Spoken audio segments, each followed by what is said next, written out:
Let the team at Black Hills Information Security test your defenses. With over 10 years of experience in penetration testing, red teaming, and threat hunting, the testers at Black Hills will help you find the holes in your security before the bad guys do. The team at Black Hills cares about educating and sharing their knowledge by creating countless blogs, open source tools, and webcasts for you to learn more about the tradecraft of pen testing and red teaming. Visit securityweekly.com/BHIS to join their mailing list and view the latest blogs and webcasts from Black Hills Information Security. The modern attack surface is vast and permeable, extending from the data center to the cloud and device edge. Security teams are stretched thinner and thinner as they try to cover this ground. The result? More high-profile breaches hit the news every day. Don't let your organization be next. ExtraHop delivers security from the inside out, helping enterprise security teams detect threats up to 95% faster and cut staff time to resolve by 2/3 or more. Act with confidence. Learn more at extrahop.com/securityweekly. Major data security breaches continue to make headlines. Are you prepared? Standardizing your security framework will help you stay competitive, be a reliable business partner, and manage intellectual property, financials, and employee and customer information. The American National Standards Institute, or ANSI, offers the standards you need in one place through standard subscriptions, a cost-saving, fully customizable solution. Sign up for your free trial at securityweekly.com/ANSI. Welcome back to Business Security Weekly. I am your host, Matt Alderman, joined by Paul Asadorian and Jason Albuquerque. Attending KubeCon and Cloud Native Con Europe 2019 in Barcelona, May 20th to 23rd.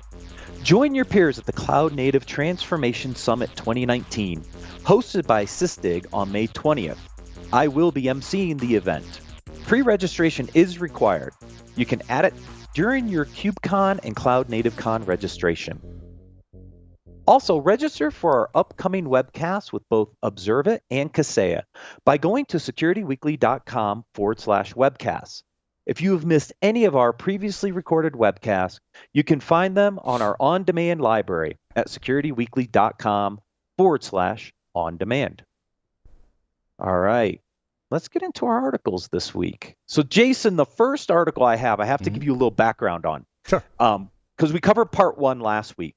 I thought it was a two-part series. It's actually a three-part series with Keith Cratch from Ariba and DocuSign. And last week's article was a little bit in a response to a leadership article I covered a couple weeks ago from someone who's done a lot of writing on leadership, but wasn't really a leader himself. And this three-part series came out on Keith Cratch. And so last week, it was kind of his background from an engineering days through General Motors up until the point right before Ariba. This second one, which is this week's first article on leadership, is kind of the Ariba days and some really interesting points here. And then next week we'll finish out this series on leadership with him. But so that's the context for this one. Excellent, thank you. Yeah. And what's great about this one is it gets into why the opportunity he saw with Ariba back in, I think it was 96. And it really pinpoints some of the things he identifies as some of the key takeaways for a security startup. Yeah, I mean, he really got deep into the best practices of when they were kind of evaluating that startup, right? And what are the things you should do? He called it the Magnificent Seven, right? In order for him to get the funding. And I found it amazing that they went through this process where they're trying to get what was it, $6 million, and they didn't even have a business plan, right?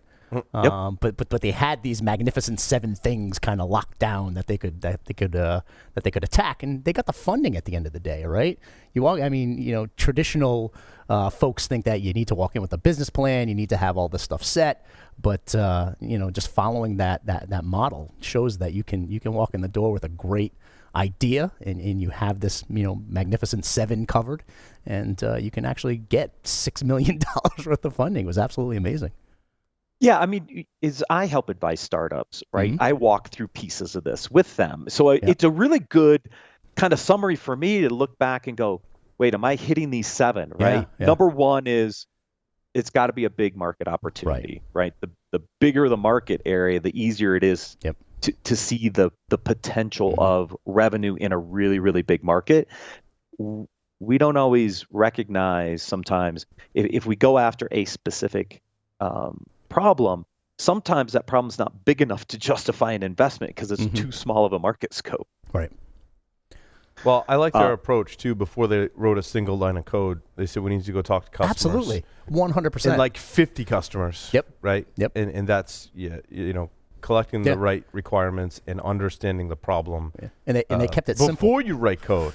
Right, and they kept it simple. They asked 2 questions, right? It was how are you doing it now, and then what experience do you want to have? What do you want that interface to be like? What do you want that UI, that feeling, that experience, right?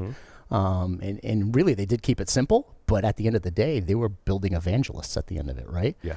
Because the way they took it is after they had those interviews and really that feedback from the potential customers, those were the clients that they actually brought in to use it later, right? And those were the innovative customers that they'd bring in, and now they have evangelists. They helped build it. They had skin in the game. Right. And it allowed them to focus and then execute on that specific problem area, which only reinforced their existing customers and allowing them to reap the value out of what was being built at the time. A highly focused B2B e-commerce platform that streamlined a ton of stuff for the purchasing department, which was Ariba's space at the time. Yeah. One of the other items too is, I'm a big proponent of the people. Surround yourself with the best people, and that was one of the Magnificent 7. Is make sure you have the best people around you to help you execute on that, right? So, so along those lines, I started reading Good to Great. Yeah. Have you guys read Good to Great before? Yeah.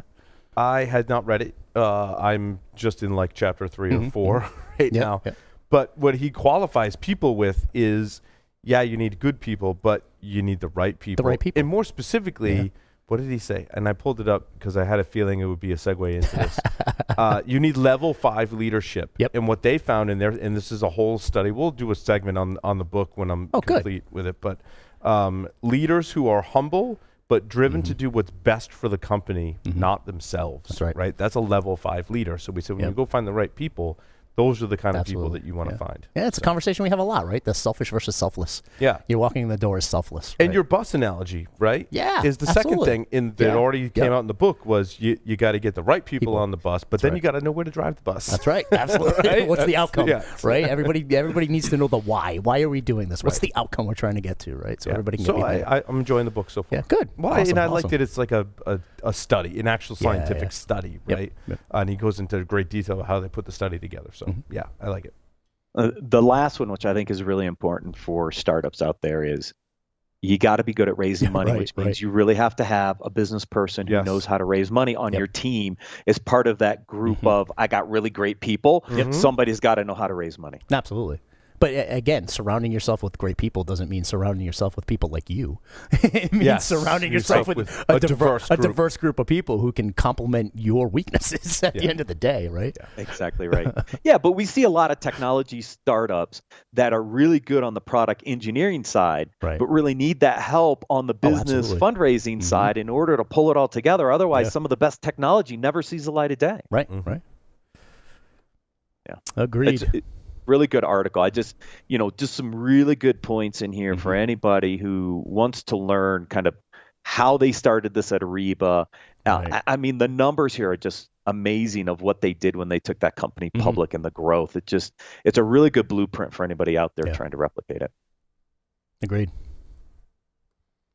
All right, that leads into article number 2, Moonshot Thinking for C-Level Executives in the Age of Artificial Intelligence. Jason, this is one of your articles we've had out there for a couple weeks. Right. So I picked this article because, a lot of times you'll have organizations and leaders who kind of get stuck in the cycle, right? And this article for me opened a lot in my mind to start thinking of things differently, right?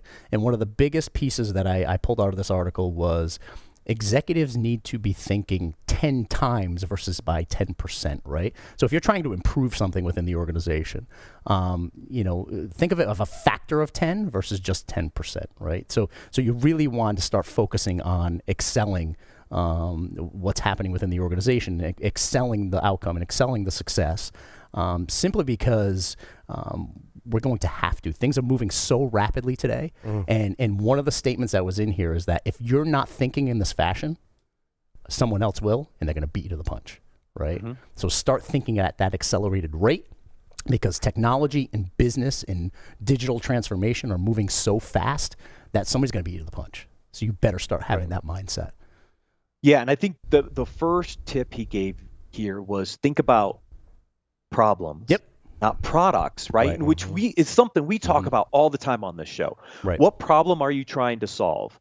And if you truly articulate and understand the problem, then you don't have to worry about your existing products. You're thinking about the next generation of products that need to be built to solve that problem, which I thought was just a really succinct way to say, look, guys, stop focusing on products, focus on problems, because we have this, we talk about this all the time. Yeah. But all of it got you to not using technology as an example of how you can grow, but defining your problem. And I like the number 2, like thinking of the what if.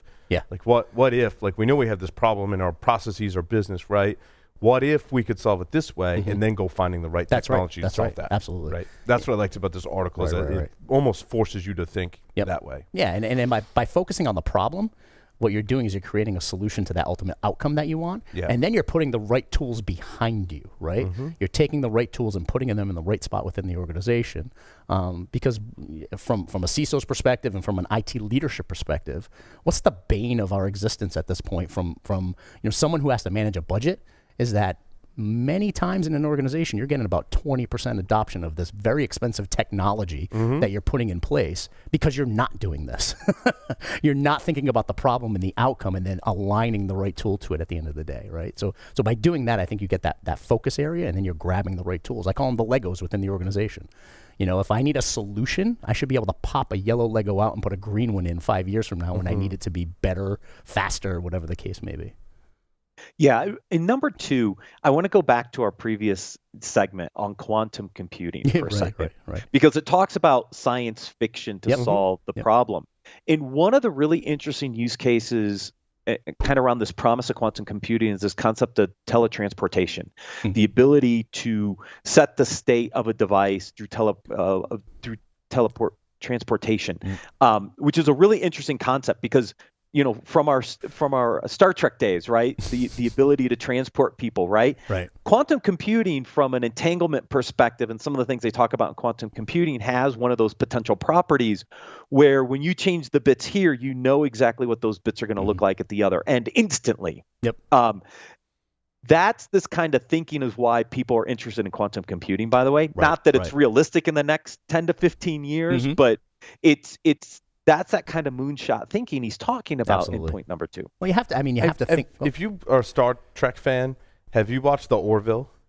I have not. Seth MacFarlane's take on Star Trek. Oh yeah. And what he's done is, and I think it's a very well done show because it's very much, it is science fiction but more grounded in reality. And the way Seth takes it is like we're actually people, right? One of the characters, for example, gets addicted to porn in the hologram, the hologram, whatever they call it, the room with the holograms, right? And they visit these planets with different culture, and like the stories are really good. I mean, it's it's a little cheesy, but the stories are very, very well done. Yeah, and like they'll have a party. And they're like, oh, we're going to have this party on the bridge. And then, the captain's got a cocktail. And he's, sitting there drinking with all the people on the set. So, like, it's like a real, you know what I mean? Yeah. And one of the kids, like, hack one of the things that make the food and drink to make a bottle of vodka for them and get drunk. And it's really, I like that there is actually, like, portraying actual human beings. Sure. Right? In the way that we live more today, but set in the future. In the future, yeah. Yeah, I mean, I looked at that number 2, use science fiction solutions to solve problems. It's one of those scenarios where, if you're not thinking in that moonshot mindset, it's I say it all the time, right? If we're shooting for the stars and we hit the moon, we're getting there, right? It's you never know what you can accomplish unless you really set forth and try it, right? And you'll be amazed at what you can accomplish. But don't forget about security too. Right. So it's interesting. The hologram episode. He buys like a bootleg hologram thing, and he plugs it in. Well, that thing has a virus, like legit on the show. And the virus takes over the whole ship. Now, I'm sitting there thinking, Like, wait, hold on. Why don't you have segmentation so that the hologram programs can't take over the whole ship, right? And not once did anyone ask the question, well, how did this virus infect our system and how we contain it? You know, the Android on the show, because they have to have an Android on the show, it's like, oh, I just wrote a program to eradicate the virus. But they didn't step back and be like, how can we have a better security design? Right. So I thought we stop it up front. Containerization, just containerize. Right. Right. I think the hologram program would be in a separate container and not able to get out of it, right? Oh, there's some really great points in here, Jason. I mean, start from scratch. Don't think about scale first. Absolutely. Learn from failures. That was a big one for me. That's one I highlighted, right? You can't have a culture that demeans failure. Failure for me is lessons learned, right? As long as you're doing it in a safe environment where you're not affecting the business, you're not bringing the business down, I want folks to try and fail and innovate and learn from mistakes and really take that time, right, to hone in on innovation. And you have to, right?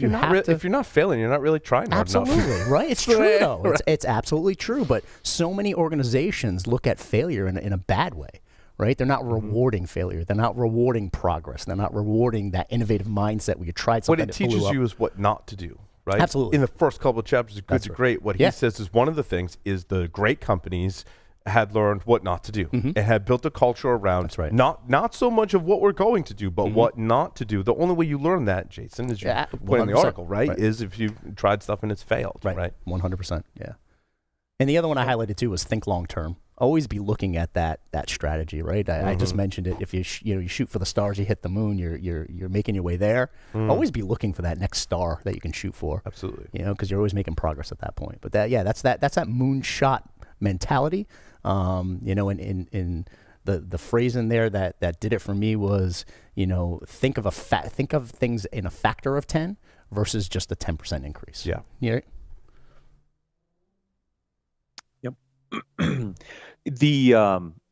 All the great innovators are learning from their mistakes and thinking long term, which is why they're so innovative. Right. They're using these concepts to continue to strive. Our next article is how to stop worrying about what other people think of you. This was a really interesting article, and it aligns to one of the other ones that Paul brought up here in a little bit that we're going to cover. But it's a great article about how do you step outside of yourself and not worry about what other people think and allow you to be who you are and really excel at who you are and not worry about that ramification. And, you know, this is something I learned long ago. There's a certain value system I have. There's just certain things I believe in that are part of the way my life, my business, the things I do as a leader, I don't worry about the stuff, right? I always used to make this joke. You either love me or you hate me. I'm not here to appease, but you'll either love the way I am or you'll hate the way I am. And for different reasons, that's okay. But I never worried about being, you know, always worrying about, am I going to be liked? Am I going to be this? Am I going to be that? I wanted to be myself and let it go. And this article talks about a lot of that. Yeah, no, I actually love this article because it's one of the things that I'll say that throughout my career I struggle with, right? It's, you know, when I commit and I really want to do a good job. And for me, it's not about people liking me. It's more about, did I add value, right? And that's the thing, right? So if I'm speaking at a conference, if I'm on this podcast, if I'm with my team, trying to create a strategy, you know, it's am I adding value? And I'm always one of those people who kind of goes back and thinks through, could I have done something different? Could I have done it better? Could I have refined myself? So I'm always criticizing myself, I guess you could say. But I think that's one of the benefits of my personality too, because that's what's always making me strive to do better and making me strive to hone in and sharpen my skills, no matter what skill it may be. So I think it's that life cycle. So I read the article and I said, you know what, maybe I do need to take a step back a little bit, but it's the beauty of, at least my mind, that's what keeps me sharp, right? That's what keeps me trying harder, is that, wait a minute, I want to make sure I'm adding value to everything I do. So people's perception, and I'm always asking for feedback, people's perception is a little bit important for me, right? It's important because it's a feedback loop. Right. You know what I mean? I agree. For me, that's super important. But, people with a personality like mine, and I'm sure both of you, you can go overboard on that. So it's a balance, right? You got to have a little bit of a balance. Yeah. I think like the core of who you are, what people think of that is you're not going to change that. I don't think. Right. I think there are other things that we talk about on the show all the time, for example, right? That you can get feedback like Jason's saying and improve upon. And I do the same. That's why I'm reading the book Good to Great and all that stuff, right? But at the end of the day, like Matt's saying, either someone's going to like you or they're not, no matter how you try to change. So I agree with that. That makes sense. Yeah, there's a little exercise in here that I've done in my previous career, and it's a good exercise for people who have not gone through the process before to think about some of these questions and come up with answers. I kind of always describe myself as a persistent workaholic, and there's aspects of that persistence that you have to understand from a values perspective, but then once we know where we're going, it's just heads down and away you go. Yeah, no, I love that section because it was really, they talked about coming up with your personal philosophy. That's what it was called, right? And those 4 bullet items, the questions you ask yourself. It defines who you are, right? So that way you don't steer away from true north, which I thought was great. But there was also a comment in there that said, growth and learning take place when you're operating at the edge of your capacity. Yep. And that's my point from earlier. The methods that I use to operate at the edge of my capacity is that feedback loop. Right. You could have done this better, and as long as it's something that people are giving me constructive feedback, right? If it's not I hate you, right? It's a different story. If they're giving constructive feedback, I want to take that and use it. Right. Now, Matt, I sent you another article that's kind of along these same lines. Exactly. You don't have to be nice to be respected, which is kind of to your point a little bit, Jason, right? Is that you can provide constructive feedback and still be able to move beyond and learn from your mistakes. But it also creates a level of respect. And this article, Paul, that you brought up was interesting because the guy was worried. He was kind of an a-hole at the he was. Ted right? was an asshole. Yeah, I agree. I agree with that. Totally. Right? Because he was worried that if he was looked at as being nice, he wouldn't be respected. So he went to the complete opposite, and it was just a complete jerk about everything. The best sentence in here is being nice and being respectful do not automatically go hand in hand. That's right. I was like, oh. Yeah. But then I thought about some of the leaders that I've worked under, right? And the ones I think I've learned the most from were the ones that many other people are like, oh, that person's an a-hole. You don't want to take that person's class, right? If you're in school, if you're in a company, you don't want to go work for that person or in that group. But I've always appreciated someone who's hard on me, right? And honest and be like, Paul, your code sucks. Right? Like, I'm not going to get better unless you can point to my code and go, it sucks. And it wasn't about being nice. They were respectful about it because they were like, okay, here's why it sucks. Here's where to read and learn more. Now go away and come back when you've learned this stuff, right? I like the more stern kind of leaders and teachers. I just thrive in that environment. Now, what the article also points out is not everyone is like me. Not everyone thrives in that environment. That's right. And some people do much better with the nice as opposed to the kind of stern but respected. And I don't think anyone really does well if you're just an a-hole about everything, right? I think is one of the points that I gleaned from the article. And what I really liked about this was finding like the best fit for your team, right? Maybe some people are better off on that person's team versus that person's team because of their leadership style. Also, as a leader, to have a more diverse team in this context, you have to tune some people you get the nice messages a little better. Some people like me, I'm like, just tell me like it is. Like, go for it, right? So, that's just the way I learned and where I was kind of came up in technology, but not everyone, again, works that way. So some people you've got to tune your management style for who works for you. And that was the other nice thing about the article that you don't get from the title necessarily I was surprised to glean from the article. Some of the best leaders I've worked with know their audience. Right. Yep, so it's just like presenting. 100%. Yeah. Know your audience, right? And know who you're working with. Know what makes them click and makes them work harder, right? And it may be that just brutal honesty. Yeah. Or it may be a different way to deliver the same message, just using different words, right? And you're delivering the same message. Yeah. But you have to know your audience when you're delivering it because everybody's motivated by different things. right? Oh, it's like Brady and Edelman. Right? I mean, they will tear each other to shreds on the field, but they have this understanding that, like, that's right. Look, let's put feelings aside. It's not about feelings. If we're going to be great, we need to be able to tear each other to shreds on the field, be brutally honest, and have that feedback. And there's no time on the field, right? No time for being nice. That's right. And that's what Ted said. We're here to do I don't have time to be nice. But they have an understanding that that's their style. I imagine that Brady, being the leader that he is not like that with everyone. That's right. Right. He can't be that way with every single person. You don't see him yelling at a lot of other receivers that way. But he knows he can get an impact and an outcome by doing that, right? Mutually. I think one of the good lines in it was, right, they talked about the golden rule and how that's it's not totally it, right? It's not refined enough. The golden rule isn't refined enough. And they came up with one of the researchers came up with the platinum rule: do unto others as they would have you do unto them.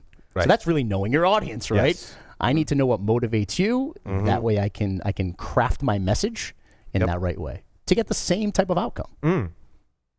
Yeah, it's that adaptation to what your employees need, and then making sure you can adapt and address those needs. That's right. And it's hard. It's not easy, by the way. Not at all. It is very difficult. It means a couple things.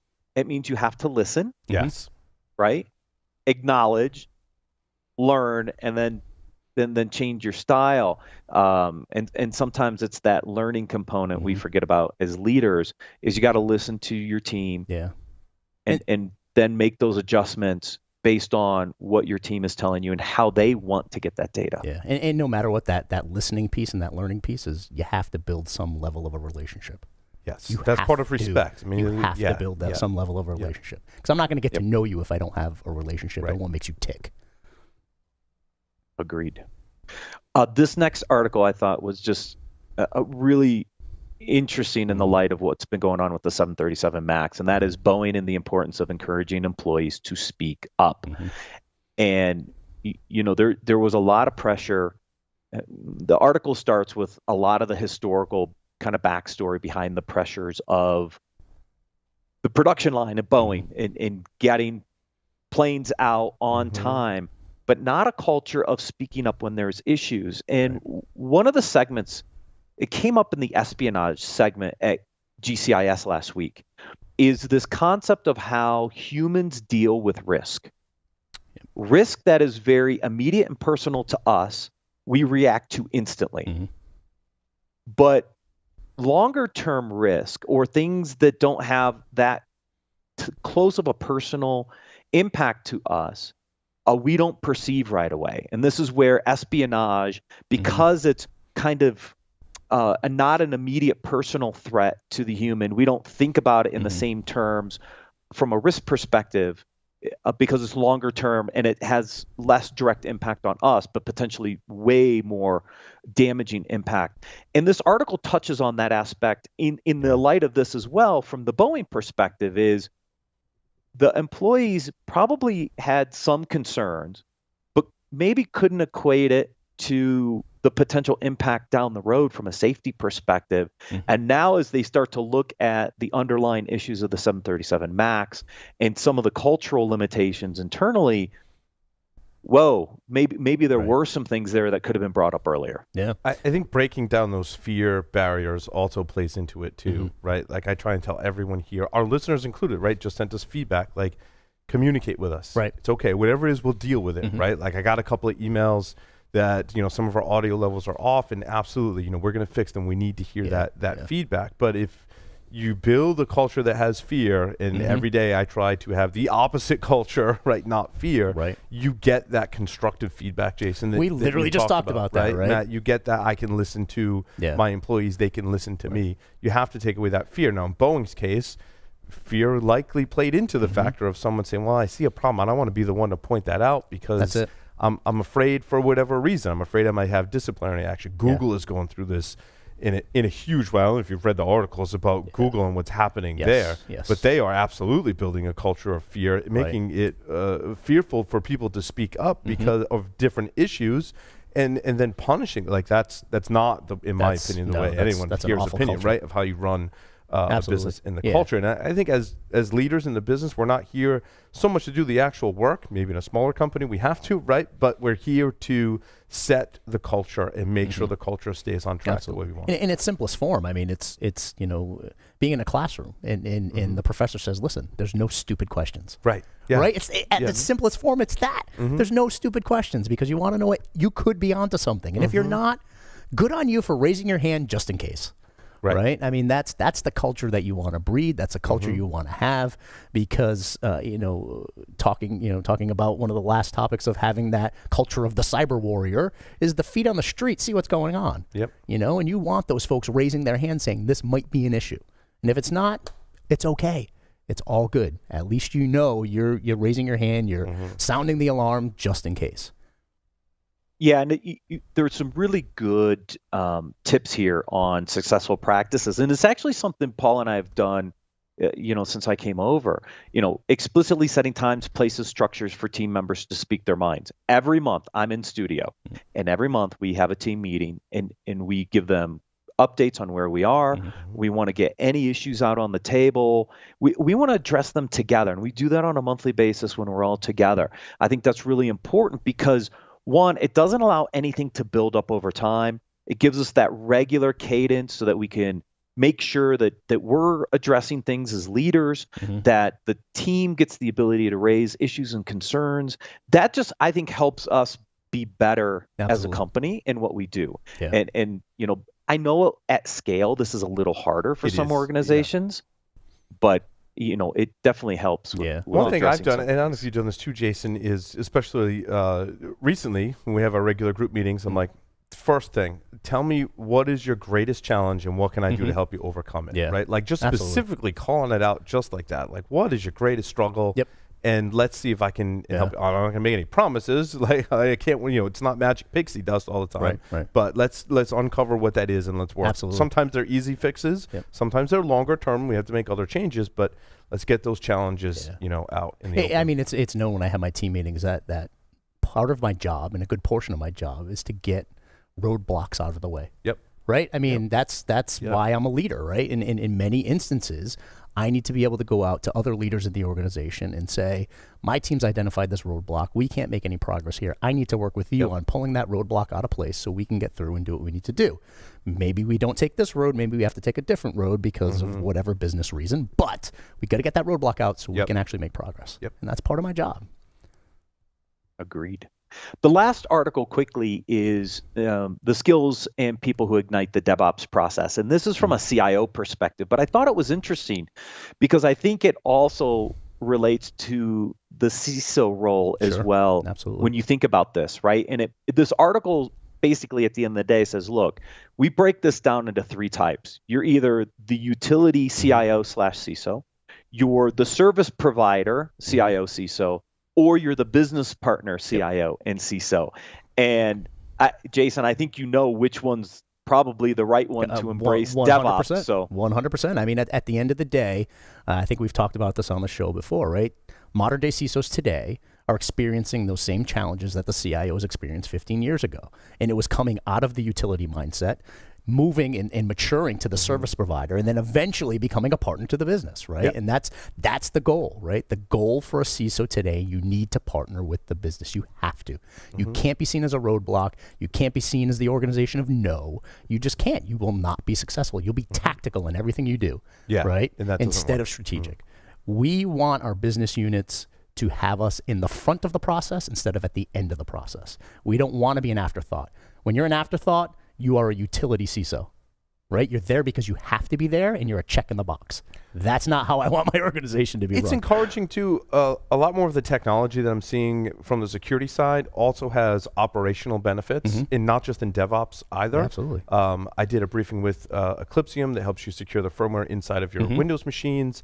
And I was like, all right, look, I've got security problems on this front. Don't get me wrong, right? I'm like, but let's talk about me for a moment. In Security Weekly, we've got a lot of physical systems that have a lot of stuff in them that require firmware updates. I'm like, my other concern is, are we experiencing some problem or held back on an upgrade because something needs a firmware update and we don't know about it? Because I don't know about you, but I don't know many organizations today that really know all of their firmware Right. that's up to date. And what I was Absolutely. telling the team is, I'm like, this is great. You can solve the security problem and the operational problem in one. I think security companies, especially, that can do this today and are poised to do that, even at a very fundamental level, are going to be wildly successful. Oh, absolutely. Any technology company, honestly. Yeah. I mean, you look at us from a professional services and a managed services perspective. We have to use security as a market differentiator. We have to. This is why we're different from the competitors, because we put security, it's built into our DNA. We put it at the front of a process. When we're architecting solutions and services for our customers, security is the beginning of the process, and it lasts throughout the entire process until it goes out to market, right? Well, That's a differentiator. And Jay from Automox as well was on last week, and he talked about if you could make your team more operationally efficient, applying patches, it frees them up to do lots of other things. If I have developers that don't have to worry so much about fixing bugs that relate to security problems or bugs that relate to whatever problem, right? They've got more time to code, 100%. make the application better, write more secure code. Same thing with IT. If they're not, manually applying firmware to all the systems is a huge nightmare. As I've been in IT for a long time. It's not. I just bricked one of my laptops doing it, right? Like throwing that out there. It's huge pain. So if you can ease that pain, make it easy, make it simpler. Now I'm off doing other things rather than these are conversations these are conversations that we have with our clients. We look at organizations in three fashions: run, grow, transform. Our organization is here to pull the run off your plate so you can think more strategically. We'll pull the run away from you, right? We'll allow you to grow. And by the way, when you need help in that grow pillar, we'll help you there with our project team and our consultants. And then when you're ready for transformation, let's do this together, right? That's the business partnership in those three different pillars: run, grow, transform. But you got to get the run off the plate. You got to get out of the whirlwind. You have to stop being tactical. And that's one of the big challenges with DevOps, I think, is because now everything is as code. Infrastructure is code, application is code, configuration management is code, everything is code. And if you're not embedded in the front part of that process, all that stuff's happening without security having any insight into it at all. And that's challenging. In many instances, it's too late. Right. I mean, we have a team of people, and they're called business systems operations, and their entire goal is they have the business analysts, they have the application developers, and they're building the applications within our organization. And one of the first conversations I had with the leaders of that team was get us front loaded into the process, because the last thing we want as an organization, because it's bad busy, non-value add, is to get the end of a project and it gets axed by the security team or gets held back, right? We don't want that. We want to be able to deliver quickly, efficiently, and streamlined. So front load us. Get us to the front of the process. We'll go on that journey the entire way. And then when you're getting ready to deliver, you can deliver because we've been there. Yeah, exactly. Right? Yes. Gentlemen, a fantastic discussion today. I'd like to thank everyone for joining us, and we'll see you next week on Business Security Weekly.